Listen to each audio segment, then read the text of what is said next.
여러분들께서 잘 아시는 러시아 작가 도스토예프스키라는 사람이 있습니다. 제정 러시아가 하도 부패하고 문제가 많아서 그 당시 제정 러시아에 항거하여 자유주의 운동이 확산된 때가 있었습니다. 이 도스토예프스키도 그 운동을 하다가 결국엔 잡혀가지고 사형 선고를 받고 시베리아로 먼저 유배형을 떠나게 됩니다. 진짜 시베리아의 추위는 말할 것도 없습니다. 그 고통의 추위와 그리고 언제 사형당할지도 모른다라는 그 위험 속에서, 그 두려움 속에서 오직 그가 붙든 것은 아내가 주었던 신약 성경 한 권이었습니다. 그리고 그 신약 성경의 말씀을 붙들고 있었던 그 시간이 나중에는 그의 삶과 또 그의 작품을 관통하는 핵심이 되었습니다. 그래서 그가 지은 저서, 대표적인 죄와 벌, 그리고 카라마조프가의 형제들과 같은 그 저서들에서 이러한 문구들이 굉장히 많이 보입니다. 읽어드리면요, 밤이 어두우면 어두울수록 별이 더 밝게 빛나듯이 슬픔이 깊으면 깊을수록 신께 더 가까워진다. 그리고 내가 내 세상에서 한 가지 두려워하는 것이 있다면 그것은 내 고통이 가치없이 되는 것이다. 아픔과 고통은 넓은 지혜와 깊은 마음을 얻기 위해서 반드시 필요한 것들이다. 그의 말처럼 슬픔과 두려움, 바로 한 사람에게 지대한 영향을 미칩니다. 그리고 그것들이 무엇보다 우리의 믿음을 시험하고 흔든다는 것이죠. 그러나 바로 그 자리에서 하나님은 우리를 버려두지 않으시고 우리를 더 가까이 부르십니다. 오늘 말씀 속에 바벨론 포로로 끌려가는 이스라엘 역시 나라를 잃고 자신들은 이제 죽은 목숨과 다름없다고 느끼는 절망 가운데 있었습니다. 스스로 버림받았다고 생각하고 모든 것이 다 끝났다고 여길 때 하나님께서는 선지자를 통하여 그들을 다시 부르실 것이고 새로운 구원과 회복의 말씀으로 소망과 사명을 주십니다. 이사야 43장, 이 말씀이 바로 그런 두려움과 슬픔 가운데 있는 백성들에게 주신 하나님의 말씀이요, 오늘을 살아가는 우리에게 주신 약속의 말씀입니다. 하나님은 우리를 창조하시고 구속하셔서 부르셨습니다. 야곱아, 너를 창조하신 여호와께서 너를 지으신 이가 말씀하시느니라. 하나님은 우리를 창조하신 분입니다. 그래서 우리의 존재의 근원은 하나님께 있습니다. 우리는 그의 완전하시고 확실하신 뜻과 계획 안에서 지음을 받은 존재입니다. 여기서 지으신이라는 표현은 토기장이가 흙을 빚어서 그릇의 모양을 만들어 가듯 하나님께서는 우리를 가장 선하신 뜻 가운데 빚어가시고 그리고 그 각 사람에게 고유한 성품과 은사를 주셨습니다. 그럼에도 사람은 죄로 인해서 하나님을 반역했습니다. 그리고 하나님을 떠나서 포로가 되었고 스스로 타락과 부패의 늪에 빠졌습니다. 그 늪에서 도저히 빠져나올 수 없어서 사망을 향하여 허우적거리고 있을 때 하나님께서 우리를 구속하셨습니다. 바로 십자가에서 흘리신 그리스도의 보혈로 값을 치르시고 우리를 사셨습니다. 이제 그 값으로 우리는 사신 바 되었으니 우리는 몸으로 하나님께 영광을 돌리게 하셨습니다. 이제 우리는 하나님의 것이 되었습니다. 내가 너를 지명하여 불렀나니 너는 내 것이라. 하나님께서는 우리를 지명하여 바로 이름을 부르시고 구분하여 다 세우셨습니다. 예수님께서도 말씀하셨습니다. 자기 양의 이름을 각각 불러 인도하여 내느니라. 하나님은 우리를 그저 수많은 군중 속에 숫자로 보지 않으십니다. 이름을 부르시고 한 사람 한 사람을 그 각자의 사람보다, 자신보다 더 잘 아십니다. 그러나 세상은 다르죠. 한 사람의 죽음은 비극이지만 100만 명의 죽음은 통계다라는 말이 있습니다. 2차 대전 시기 때 이오시프 스탈린, 그 지도자가 한 말로 알려있지만은 실제로는 1차 대전 때 군인으로 참전했던 독일 소설가 에리 마리아 레마르크가 그의 작품에서 한 말입니다. 그만큼 사람 목숨이 파리 목숨처럼 여겨지는 전쟁의 참상 속에서 세상의 냉혹한 현실을 꼬집은 말입니다. 이렇게 세상은 우리를 기억하지 못할 것입니다. 그리고 우리를 그저 숫자로 취급할 수가 있습니다. 그러나 하나님 앞에서 우리는 숫자가 아니라 이름으로 부름받은 존재입니다. 하나님께서 우리를 지명하여 사랑하신다는 것은 마치 세상에 나 한 사람만 있는 것처럼 한 사람을 세상의 전부로 여기신다는 것입니다. 하나님께서 우리 각자를 그렇게 알고 계시고 그렇게 부르십니다. 그래서 내가 누구인지를 항상 기억해야 됩니다. 나는 하나님께 부름받은 자다. 나는 하나님의 것이다. 이 믿음의 정체성을 붙들어야 어떤 환경 속에서도 우리는 흔들리거나 두려워하지 않습니다. 그럼에도 우리가 여전히 두려워하는 이유가 무엇입니까? 사람이 가지는 두려움의 뿌리는 거의 대부분 내가 책임져야 한다. 내 힘과 내 생각으로 이 문제를 해결해야 한다는 생각에서 옵니다. 모든 짐을 내가 지고 모든 결과도 내가 감당해야 된다고 느끼기 때문에 불안과 두려운 마음이 우리를 사로잡고 우리의 믿음을 흔듭니다. 그러나 우리의 인생의 주인은 내가 아닙니다. 나의 나됨의 기준도 세상의 성공과 실패, 사람들의 시선이 아니라 나는 하나님의 뜻 가운데 부름받은 하나님의 자녀라는 사실입니다. 그래서 우리는 이렇게 고백해야 됩니다.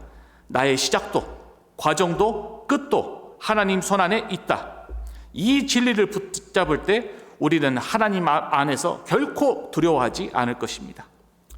하나님께서는 불과 물 가운데서도 함께 하시며 지키시는 분이시기 때문입니다. 너와 함께 할 것이라 강을 건널 때 물이 너를 침몰하지 못할 것이며 내가 불 가운데로 지날 때에 타지도 아니할 것이요 불꽃이 너를 사르지도 못하리니. 물과 강은 우리를 덮쳐서 휩쓸어 버릴 것 같은 위기입니다. 그리고 불은 온몸을 태우는 것 같은 고통과 시련입니다. 우리는 아무런 고난과 시련이 없기를 바랍니다. 그것이 솔직하고도 인간적인 마음입니다. 그러나 히브리서 12장 8절은 말씀합니다. 징계는 다 받는 것이거늘 너희에게 없으면 사생자요 친아들이 아니니라. 우리에게 고난과 시련은 피할 수 없는 현실입니다. 하지만 하나님께서는 약속하십니다. 너희에게 고난과 시련이 있을지라도 그것이 너희를 무너뜨리지 못하게 하겠다. 이스라엘의 역사 속에서 하나님께서는 그렇게 행하셨습니다. 홍해를 가르셔서 물 가운데 길을 내시고 요단강을 멈추셔서 언약궤를 따라 마른 땅을 건너가게 하셨고 다니엘의 세 친구를 풀무불 가운데서도 지켜주셨습니다. 시편 66편 12절에서 기자는 이렇게 고백합니다. 우리가 불과 물을 통과하였더니 주께서 우리를 끌어내사 풍부한 곳에 들이셨나이다. 이 모든 것을 하나님께서 하셨습니다. 하나님께서 이와 같은 은혜를 베푸시는 이유는 우리가 하나님께 보배롭고 존귀하여 사랑받는 존재이기 때문입니다. 내가 내 눈에 보배롭고 존귀하여 내가 너를 사랑하였은즉 보배롭다. 그 어느 것으로도 대치할 수 없는 가치를 존재라는 뜻입니다. 그리고 존귀하다. 그 존재만큼 가치와 무게를 가지고 있다는 것입니다. 우리의 이름 석자, 나라라는 존재는 이 세상과 우주에 어디에도 존재하지 않습니다. 그리고 그 어떤 것으로도 대신할 수 없는 유일하고 소중한 가치를 지니고 있습니다. 그리고 하나님은 이어서 이렇게까지 말씀하십니다. 내가 내 대신 사람들을 내어주며 백성들이 내 생명을 대신하리니. 이는 이스라엘을 대적하던 나라들이 심판을 받는 상황 가운데서도 하나님께서 자기 백성을 끝까지 보호하시고 지키시겠다라는 확실한 약속입니다. 동시에 궁극적으로는 우리를 구원하시기 위해서 독생자 예수 그리스도를 우리 대신 내어주신 십자가 사랑 안에서 완전히 성취된 말씀이기도 합니다. 비록 우리가 고난과 시련 가운데 스스로를 쓸모없다 여기고 각자의 삶을 두고 끊임없이 자책할 때가 있을지라도 하나님은 여전히 우리를 보배롭고 존귀하게 여기시며 사랑하십니다. 그러므로 우리가 겪는 눈물과 고난은 결코 우연이 아닙니다. 하나님께서는 그의 자녀들이 흘리는 눈물을 단 한 방울도 헛되게 하지 않으십니다. 그 눈물의 자리에서 하나님은 우리를 연단시키시고 더 깊은 믿음의 자리로 이끄십니다. 여러분, 지금 이 시간 우리와 함께 하시는 임마누엘의 하나님, 우리 주 예수 그리스도께서 계십니다. 혹시 홍수와 같은 위기 가운데 계십니까? 화염 가운데 타들어간 고통 속에 계십니까? 우리가 이 상황을 다 이해할 수는 없을지라도 단 하나의 확실한 사실이 있습니다. 바로 하나님께서는 우리를 버리지 않으신다는 것입니다. 비록 우리가 불과 물 가운데를 지날지라도 하나님께서는 그것들이 우리를 삼키고 태우지 못하도록 붙들어 주십니다. 그러니 눈을 들어 상황이 아니라 영원토록 우리의 손을 놓지 않으시는 하나님을 바라보아야 합니다. 우리는 바로 하나님의 영광을 위하여 창조된 자들이기 때문입니다. 5절입니다. 두려워하지 말라. 내가 너와 함께하여 내 자손을 동쪽에서부터 오게 하며 서쪽에서부터 너를 모을 것이며. 이스라엘 백성들은 각자의 자신들의 죄로 인해서 사방으로 흩어질 것입니다. 그러나 하나님께서는 동쪽에서 서쪽에서 북쪽에서 남쪽에서 다시 다 모으시겠다고 약속하십니다. 그의 포로된 백성들을 반드시 돌아오게 하십니다. 이 일을 이루시기 위해 그리스도께서 이 땅에 오셨습니다. 예수님은 잃어버린 자를 찾아 구원하시기 위해 오셨고 십자가로 대속하시고 부활하신 후에 제자들을 온 세상으로 보내셨습니다. 그리고 하나님께서는 지금도 흩어진 자녀들을 복음 안으로 부르시고 우리를 통해서 지금 그 일을 이루고 계십니다. 그래서 우리의 존재의 목적은 분명합니다. 7절입니다. 내 이름으로 불려지는 모든 자 곧 내가 내 영광을 위하여 창조한 자를 오게 하라. 그를 내가 지었고 그를 내가 만들었느니라. 우리는 하나님의 영광을 위해 창조되었습니다. 하나님은 단지 우리가 지옥에서 건져내서 영원한 생명을 주시는 데서 끝나지 않습니다. 우리를 통해서 하나님 그의 영광을 드러내시기 위해 부르십니다. 그래서 베드로전서 2장 9절은 말씀합니다. 그러나 너희는 택하신 족속이요 왕같은 제사장들이요 거룩한 나라요 그의 소유가 된 백성이니 이는 너희를 어두운 데서 불러내어 그의 기이한 빛에 들어가게 하신 이의 아름다운 덕을 선포하게 하려 하십니다. 우리는 하나님의 소유된 백성으로 그의 아름다움을 드러내시기 위해 부르심을 받았습니다. 이렇게 우리는 그저 이 땅에서 성공하고 아무 문제 없이 평안한 삶만 살다가 가기 위해 존재한 것이 아닙니다. 하나님의 영광을 위해서 아직도 하나님을 알지 못한 채 사방에 흩어져 살아가는 사람들을 위해 우리를 사용하시기 위해 부르셨습니다. 주님께서 우리 인생 중에 허락하신 모든 시간, 그리고 우리에게 부어주신 모든 재능과 물질, 그리고 함께 살아가도록 맺어주신 그 모든 관계 속에는 그 모든 것을 통해서 우리가 그리스도를 전하게 하시려는 하나님의 뜻이 담겨 있습니다.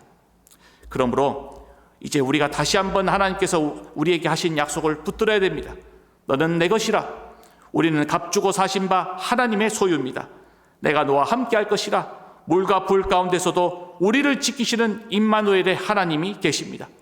내 영광을 위하여 창조한 자, 우리는 하나님의 영광을 드러내기 위해 부르심 받았습니다. 그리고 지금 이 시간 성령님께서 그 부르심의 뜻대로 우리를 인도하고 계십니다. 오늘 이 말씀을 우리가 마음 깊이 새기길 원합니다. 두려워하지 말라. 내가 너를 구속하였고 내가 너를 지명하여 불렀나니 너는 내 것이라. 오늘 하루도 이 약속을 붙들고 문제를 넘어서 하나님을 바라보고 살아갈 때 하나님을 사랑하는 자, 곧 그의 뜻대로 부르심을 입은 자들에게는 모든 것이 합력하여 선을 이루느니라. 이 말씀이 우리의 삶 가운데 열매 맺기를 간절히 바랍니다. 이렇게 기도하겠습니다. 하나님 아버지, 우리를 만드시고 또 우리를 그리스도의 보혈로 구속하시며 너는 내 것이라 불러주신 은혜에 감사합니다. 하나님, 모든 두려움과 슬픔 그리고 물과 불 같은 시간을 지날 때에도 우리를 버리지 않으시고 끝까지 함께 하시는 주님만 바라보고 나아가게 하옵소서. 하나님, 우리의 인생의 주인은 하나님이십니다. 오늘도 우리는 하나님의 영광을 위해 부르심 받은 자, 지으심을 받은 자입니다. 오늘도 우리가 살아갈 때의 삶의 시간 가운데 오직 선을 합력하여 선을 이루시는 주님의 뜻 가운데서 주님의 이끄심 따라 살아가도록 우리를 인도하여 주옵소서. 감사드리며 우리 주 예수 그리스도의 이름으로 기도드립니다. 아멘.